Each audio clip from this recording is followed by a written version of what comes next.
Welcome back for another dip dive. Today we're going to be jumping into a chapter that's just overflowing with family drama, Oh, yeah. ancient customs, and a whole lot of baby names. We're talking Genesis chapter 30. Lots of kids. Get ready, because we are about to unpack how ancient beliefs about family and fertility, well, they draw some pretty intense rivalries. Yeah, it really is fascinating how this chapter just pulls back the curtain on a world where a woman's worth was so closely tied to her ability to have children. Especially sons. Especially sons, yeah. And it's not just some abstract concept, when we see that societal pressure play out in the emotions of Jacob's wives, Leah and Rachel. Yeah, and it's very real. It's raw. Oh, yeah. So, okay, let's talk about the handmaids. Okay. This is where things get a little Whoa. unconventional, I guess you could say, for our modern way of thinking. Right. And so both Leah and Rachel offer their handmaids Zilpah and Bilhah to Jacob as surrogates. I mean, it might seem shocking to us now, but back then, this was a very normal, culturally accepted way to ensure an heir. So it was less about the women themselves and more about just continuing that family line no matter what. Exactly. And even the naming of the children really drives that point home, I think. Yeah. Each son's name reflects the hopes and anxieties of the mother who provided him, even if she wasn't the one who physically gave birth. Like, Rachel names one of Bilhah's sons Dan, meaning judgment. It's almost as if she's saying, see, God has finally heard me. Yeah. And then there's Naphtali, which means wrestling, which kind of gives you a sense of that constant struggle for position and recognition within the family. Speaking of struggle, can we talk about the mandrake incident? Oh, yeah. Now, that's Correct. some serious sibling rivalry. Oh, absolutely. And those mandrakes weren't just any fruit. Right. They were believed to hold the key to fertility. So when Rachel trades a night with Jacob for Leah's son's mandrakes, it's not just some petty squabble over some weird plant. This is deeper. It's way deeper. This is about desperation, about Rachel's longing for a child. Yeah, and it highlights how this belief in the mandrake's power, it gave it a value that went far beyond its actual worth. It makes you wonder if maybe Rachel was hoping for a little bit of sympathetic magic too, right? Oh, for sure. Like maybe being near the mandrakes would somehow, I don't know, Rub off on her. rub off on her. It's certainly possible. That idea that you can influence something by manipulating an object that resembles it was very prevalent in a lot of ancient cultures. It speaks to a desire to control, things that you can't control, these forces of nature, like fertility. Okay, but Leah doesn't need any magical mandrakes. She keeps having sons. She does. Issachar, Zebulun, Yep. and then finally a daughter, Dinah. And notice how the text portrays Leah attributing her fruitfulness to God's favor. It kind of adds another layer to the rivalry, almost as if she's saying, I'm the blessed one. You can practically feel Rachel's frustration, and it's only later that she finally conceives Joseph. And it's portrayed as this huge moment of vindication for her. God has taken away my disgrace, she says. Yeah, and that word disgrace is super important here. It is. Because it reveals how deeply infertility was seen as a mark of shame and how it would affect a woman's social standing. Wow, yeah. It's like a whole different world, but you can still relate to those raw emotions. Exactly, and that's what makes these stories so powerful. I mean, they might be set in the distant past, but they tap into these human experiences that we can all relate to. Longing, rivalry, desire for acceptance. So we've got all these children, and Jacob is getting restless. He's been working for his father-in-law, Laban, for years, and now he wants to go home. No, it's to head back. And Laban, he is not so keen on letting go of his very valuable son-in-law. No, he's not. He recognizes that Jacob has brought him prosperity. But Jacob, always the clever one, comes up with a rather interesting proposition, wouldn't you say? He does. He says, look, I'll continue tending your flocks, Okay. but I want any speckled or spotted offspring as my wages. Now, that is not your average paycheck negotiation. So what's going on here? Well, this agreement reveals a lot about Jacob. It shows his ambition, his willingness to play the long game. He's not settling for a fixed salary. He's setting himself up to potentially gain significant wealth. And it shows a real understanding of animal husbandry, It does. even if it's based on ancient beliefs rather than modern science. Right. Wait, are you talking about the peeled rods? Yeah. Because that's where I get a little confused. Was that really a common practice back then?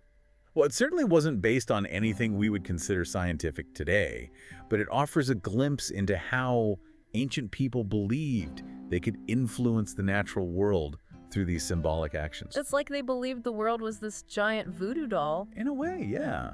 and it's not entirely foreign to us even today. Yeah. Think about all the superstitions and rituals we still have, around luck or fertility or success. Okay, yeah, that makes sense. So Jacob's got his plan. He's working his magic, or at least what he thinks is magic, and Loves multiply, and his wealth just grows and grows. And this is just setting the stage for even more tension and drama between him and Laban. I'm sensing a family feud brewing. Oh, yeah. But that's a story for part 2 of our deep dive. We'll have to wait. So far, we've seen sibling rivalry, unconventional families, ancient beliefs about fertility, and a whole lot of scheming. Stay tuned for more. Can't wait.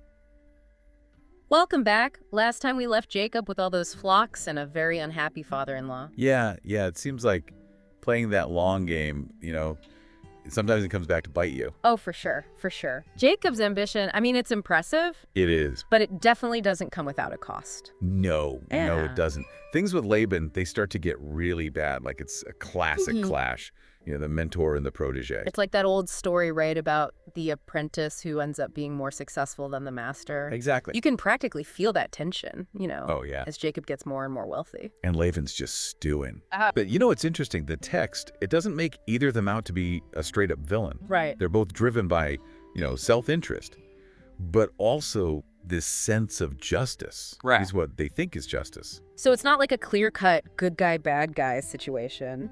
Not really. It's more like two ambitious guys, each trying to, outsmart the other one. Totally. And that's what makes it so relatable, right? I mean, we've all been in those situations, where you're trying to navigate these relationships. Yeah. And sometimes you got to use strategies you're not proud of. Okay, so speaking of strategy, I got to ask about those peeled rods again. Oh, the rods? I get that it was about, trying to influence nature. Right. But Jacob was a skilled shepherd. Oh, yeah, absolutely. Like he understood breeding. So was it a combo of ancient belief and just plain know-how? Exactly. That mix of tradition and innovation, it's something you see all over history. We laugh at the peeled rods, but then we turn around and, we develop tech that can actually change genes directly. So maybe Jacob was just like way ahead of his time. Maybe. But let's be real. I mean, some people would say that what he did was still pretty shady, right? Well, yeah, there's definitely some gray area there. Some see it as payback for Laban's tricks, and others see it as just plain dishonesty. So again, not just right or wrong. Nope. It's complicated. It is. But what's interesting? Through all this drama, there's also this divine presence. Yeah, there is. It's not just humans, working things out on their own. Right, like when Leah has all those sons, she says it's because of God. And Rachel finally having Joseph, that's like a direct answer to her prayers. It really makes you think about, human choices versus God's plan, Absolutely, yeah. Yeah. Are we in control or are we part of something bigger? Okay, so now things between Jacob and Laban, they're at a boiling point. And Jacob decides, you know what? I'm out of here. And that's a whole new chapter for him, more trials, reconciliations. He really has to figure out who he is, and where he stands with God. This whole chapter is just like the human experience in a nutshell, ambition, family drama, the whole thing. It resonates with us because it's so real. Yeah. We're all trying to figure things out, dealing with difficult people, just trying to find our place. I'm already thinking about how it connects to, our lives today, but that's something we're going to have to unpack in the final part of this deep dive. See you soon for part 3. Welcome back to our deep dive. I'm still reeling from all the twists and turns in this story. Yeah, it really is amazing how these stories from so long ago can still feel so relevant today. They really do. It's a testament to, the power of these stories to speak to the human experience. Exactly. We may not be, treating mandrakes or herding sheep anymore, but we can relate to all those big themes. Ambition, family dynamics, searching for meaning. Yeah. And okay, maybe we aren't using peeled rods literally, but haven't we all tried to, kind of influence outcomes in our own way? Oh, absolutely. Hard work, careful planning, heck, even a little superstition. Exactly. So even though this story is, set in a very particular time and place, it still speaks to something, deeper. It does. And I think that's why we're still so fascinated by these biblical stories. They challenge us to think about ethics, faith, what it means to be human. Speaking of ethics, I'm still thinking about Jacob's actions. He's definitely a smart guy, but some of his methods, well, let's just say they wouldn't work today. Yeah, they're a little questionable. And that's what I love about these stories. It's not just black and white, good versus evil, It's complicated.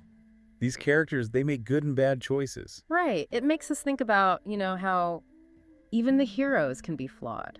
A human. It's like they say, every villain is the hero of their own story. Exactly. So maybe Jacob thought he was justified. He was outsmarted by Laban earlier on. Yeah, he did get tricked into working those extra 7 years for Rachel. Exactly. So maybe he felt like, this was his way of getting back at him. It's possible. But it makes you wonder, about the consequences.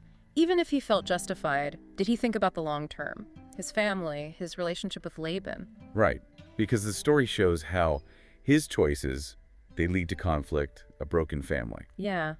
It reminds us that even when we think we're doing the right thing, our actions can have, unintended consequences. And through it all, you can still see God there. Oh, absolutely. It's woven through the whole narrative. It's like God's working through these, imperfect people. Like when Leah has all those kids, and then Rachel finally having Joseph. Right. It's like God's plan is happening even when we mess things up.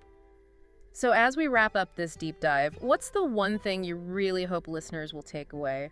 For me, it's remembering that these ancient stories, they still matter.